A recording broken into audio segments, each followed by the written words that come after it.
The report compiled by the specialist committee appointed to investigate the deaths of infants at the Special Baby Care Unit of the Mahamudra Teaching Hospital in Galle has confirmed that a bacterial infection was the cause of death of 3 of the 13 infants who died at the hospital. Convening a media briefing today, the Ministry of Health elaborated on this.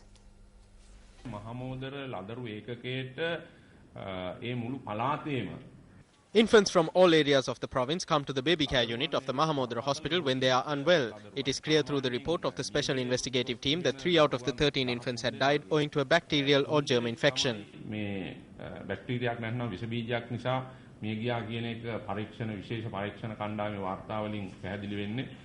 සමහර අයගේ අදහසක් තියෙන්න පුළුවන් මේ ලදරු මරණ වෙලා තියෙන ඉපදෙන හැම සාමාන්‍ය ළමයාගෙන්ම කියලා වෙලා තියෙන. එහෙම නෙමෙයි. Some people may think that these deaths are of normal infants. That is not the case. When a mother gives birth to an infant and there are complications with that infant, the infant is kept in the premature baby unit. Therefore, deaths occur in premature baby units everywhere in the world. This is because only premature babies and babies who suffer from birth complications are kept at these units. A certain percentage of those infants do not survive.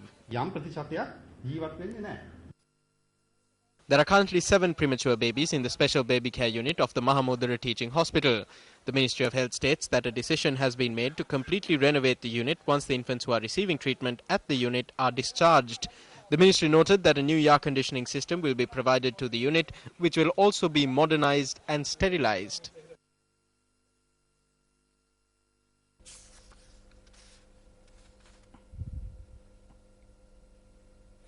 The United National Party charges that the government is using tactics similar to those used by terrorists to suppress the mounting public opposition to it. UNP General Secretary Parliamentarian Tissat Tanaka expressed this view at a media briefing held in Colombo today. The media briefing was organized to create awareness on the protest campaigns organized by the joint opposition. The UNP General Secretary expressed his views regarding the recent attempt that was made to abduct the chairman of the Kolonnawa Urban Council. The report of the Lessons Learnt and Reconciliation Commission has also said that immediate steps should be taken to stop these white van abductions. Hence, this fact has been officially accepted. During the recent past, there were several disappearances, abductions and various discrepancies. The government should accept full responsibility for these incidents.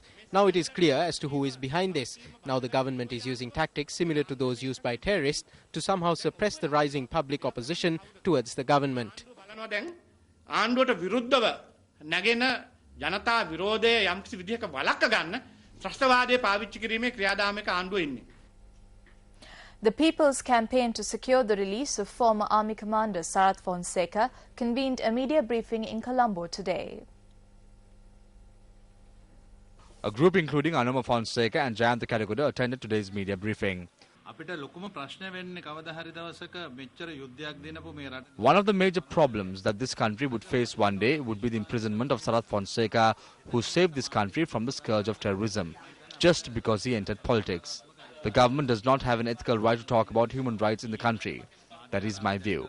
Even yesterday, media reported that an individual was abducted in a white van. When there are such acts prevalent in the country, how can they talk about human rights?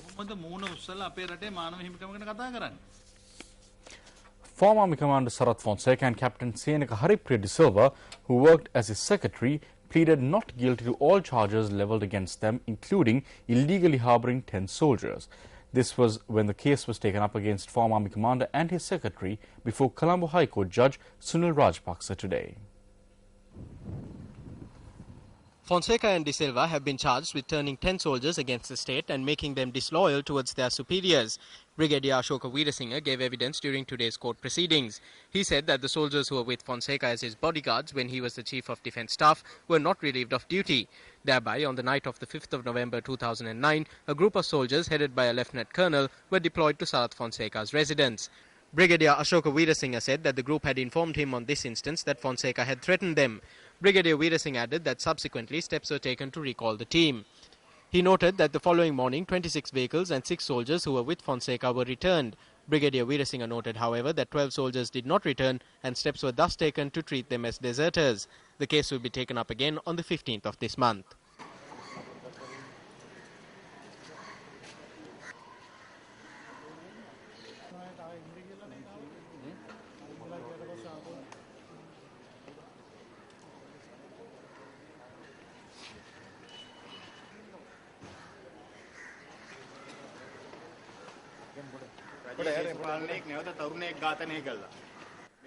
Government politicians have murdered another youth. If you want to be a rapist, murder or engage in drug trafficking, then join the government.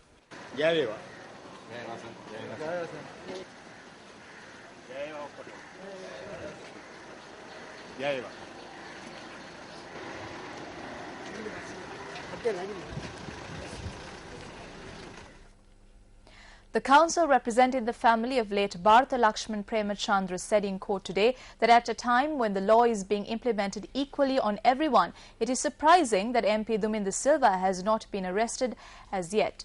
When the case pertaining to the murder of Bharata Lakshman Premachandra was taken up for consideration today, the counsel stated that just one person seems to be enjoying immunity from the judiciary.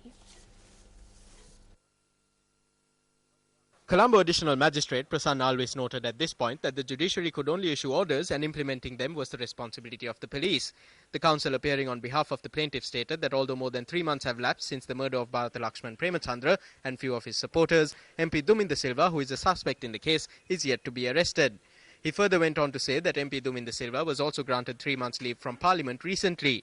Meanwhile, Inspector of Police Meryl Ranjit, appearing on behalf of the CID, stated that several rounds of discussions have been held with the Attorney General with regard to arresting MP Duminda Silva.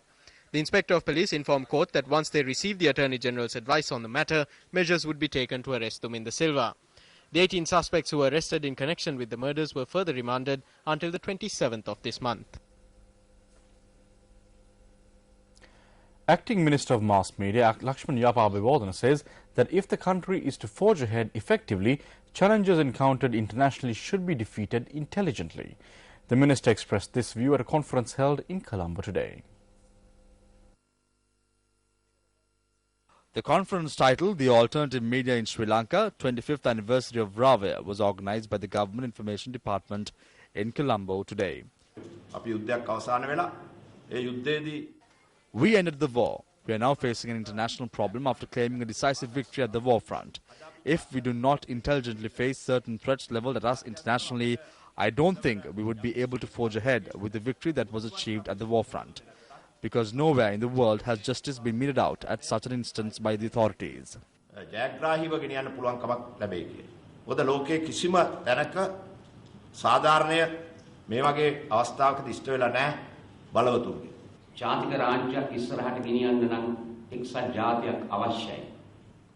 The existence of a united nation is necessary to take a state forward.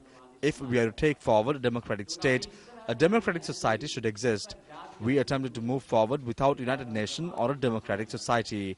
It was owing to this journey that there was a bloodshed for 30 years. But today we are in a new and historic period. May it be the president of the country, the opposition leader, or leaders of ethnic groups, they have to think deeply during this period. They have to think decisively about how to reorganize this country.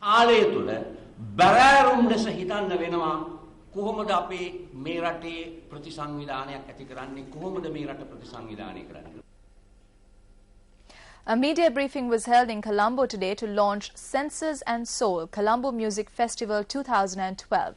The Colombo Music Festival 2012 will commence with the opening ceremony on the 23rd of August and it will continue on the 24th, 25th and 26th of August 2012. Music is just something which, softens the soul. And so it also softens us. I mean, when you say charity, we are there.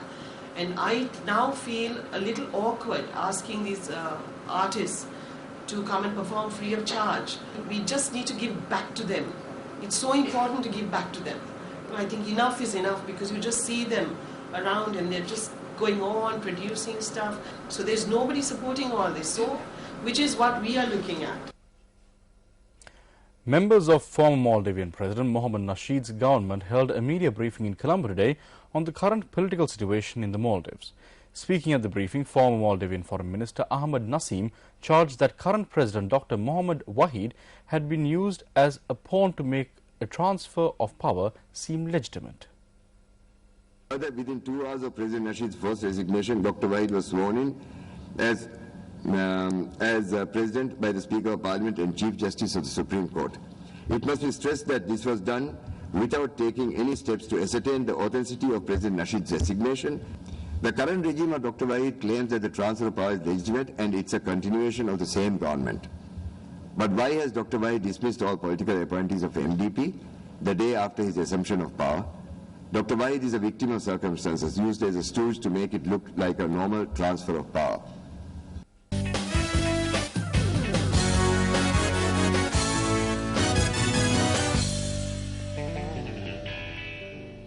Good evening and welcome to Sports First on Primetime News.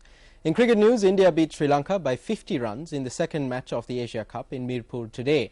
Batting first, India posted 304 runs, losing 3 wickets in the allotted 50 overs, thanks to centuries from Gautam Gambhir and Virat Kohli. Now in reply, Sri Lanka were bowled out for 254 runs in 45.1 overs.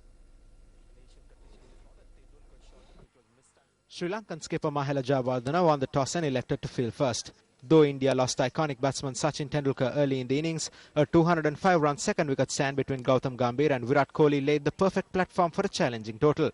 Gautam Gambhir made 100 runs before falling victim to Parvez Maroof. Virat Kohli, who top scored for the Indians with 108 runs, followed shortly afterwards.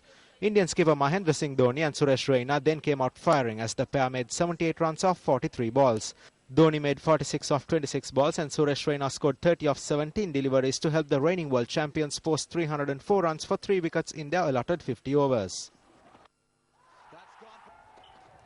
Chasing 305, Sri Lankans lost opener Tilakaratne Dilshan for just 7 runs. Sri Lankan skipper Mahela Jayawardene and Kumar Sangakkara then put up a partnership of 93 runs.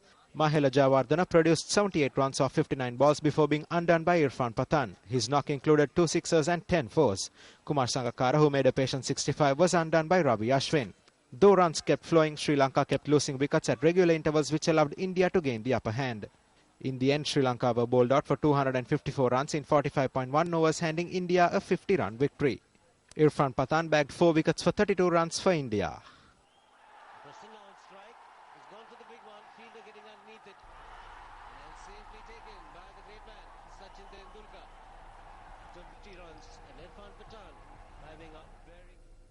Meanwhile, in tennis news, 7th-seeded Czech Thomas Berdych unleashed 7 aces on the way to a 6-3, 4-6, 6-2 victory over American Andy Roddick to reach the last 16 of the ATP tournament at Indian Wells, California.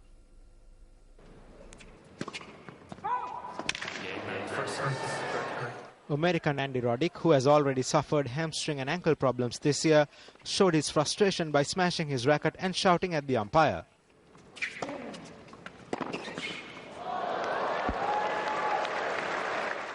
The result was only Thomas Berdych's 4th win in 10 tries against Andy Roddick. The Czech now faces Spain's Nicolas Almagro in the last 16.